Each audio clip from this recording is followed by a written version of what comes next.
Hey, welcome back to the Menopause Method. My name is Cam Allen, and I'm your tour guide through menopause. My approach is holistic. It's a little mind, body, and spirit for your soul so you can thrive during menopause. I'm glad you're here. Well, we are going to talk about this one thing, and you may be wondering, what does this seriously have to do with menopause? And we're going to talk about transforming your perspective, shifting how you think about things, shifting how you think about yourself. Because when I know this is true, when your perspective changes, everything changes. Possibilities open up and it gives you back your power. You're going to turn your struggles into actually growth opportunities. So let's get into it. Have you ever heard the quote, if you change the way you look at things, the things that you look at change? That's from the late, great Wayne Dyer. I have many of his books back here on my bookshelf. And the biggest perspective, the thing that I see the most is, do you have this mindset of why is this happening to me? Like, oh, and you're Chicken Little, the sky is falling. Or are you more like, why is this happening for me? What can I learn about myself, my health? Unpeel another onion layer of yourself, like really get to the meat of it. I'm going to give you some specific examples to see which camp you fall into and how can you move to having a broader perspective, like a growth mindset, if you will. So let's start with food. So let's say you eat something and you feel absolutely crummy afterwards. You feel really full, your belly is puffed out, you feel bloated, and you just feel really blah. So one attitude is like, why is this happening to me? Like, this stinks. I can't eat anything anymore. Every time I eat something, I feel horrible, like that kind of mindset. Or you could say, why is this happening for me? So let's talk about the actual food. Maybe you're eating something that isn't agreeing with you anymore. Menopause changes your gut health. So maybe that's it. Or let's even go broader and let's think about the situation when you were eating. Were you rushed? Were you able to sit down and enjoy your food and enjoy the company at your table? Were you able to put down your fork? Or were you really rushed and eating too fast and you even forgot to chew or taste your food? That happens. Or maybe the people at your table upset you. And believe it or not, that'll affect your digestion. So that's just one idea. Like when you eat food, I want you to take a pause and you feel crummy. Take a pause, take a step backwards and say, okay, was it the situation I was eating in? Could that be the problem? Or maybe it was the actual food I was eating. So that's one example. Here's a workout example for you. Let's say you do a workout, a strength training workout, which we're going to talk about in the next episode. And you notice you are super sore the following days, maybe injured, you're like, what is happening here? One idea would be like, why is this happening to me? Every time I try to exercise, I feel horrible and really getting down on yourself. Or you could say, why is this happening for me? Maybe you need to warm up a little more. Maybe you need to stretch after you work out. Maybe, I love this one, you actually used a weight that's challenging your muscles and you're not injured. You're just growing more muscles. And that's a beautiful thing in menopause.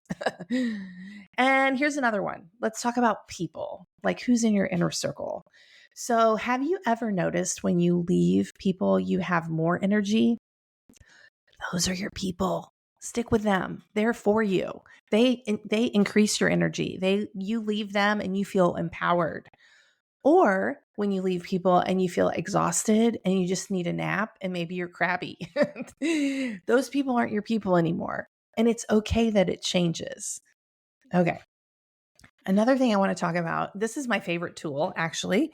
The book is called The Gap and the Gain by Dan Sullivan and Dr. Benjamin Hardy. It is a great business book, but I can totally see how this applies to health coaching or, working on your goals. Are you thinking about the gain over the gap? So when we focus on the gap, we're talking about what we're missing, kind of like, why is this happening to me? That same kind of mindset. When we focus on the gain, we're talking about the win. Like we're focusing on the little things that are actually helping us reach our goals. I love focusing on the wins. The shift helps you celebrate your progress and it keeps you motivated. It shows you where you're going. And I'm taking steps to that. If you're focused on the gap, like, well, I'm not there yet. I'm not to my ideal weight. I can't lift that weight. I feel crummy. Like all of that is a very negative mindset. You're focusing on the lack versus on what you are accomplishing. Here's the thing, like I set intentions with my clients in my groups and in my one-on-one, and my job is to help you see the future and help you mirror back, if you will, all the things that you are doing to show up and reach your goals. Now, I am not like you're not going to reach your goals fast. Like, no, we're working on lifestyle changes and shifts so that this is a long term change. That's what I'm interested in. I'm interested in long term change, no fads, no fast, anything like that.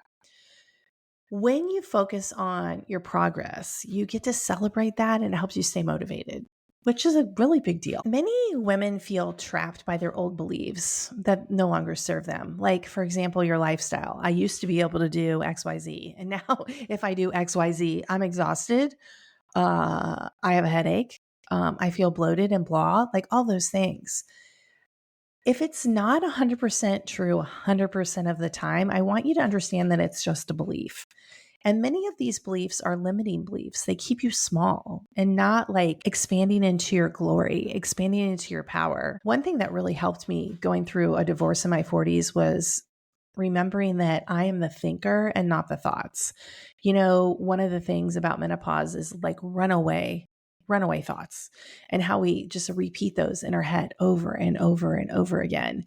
And realizing that I was the thinker, the human, and I was not the thought, all the thoughts that were going through my head, that was super helpful for me. Another way to look at it is, okay, a cloudy day. And you could say, oh, where's the sun? The sun's gone forever. It's never coming back again.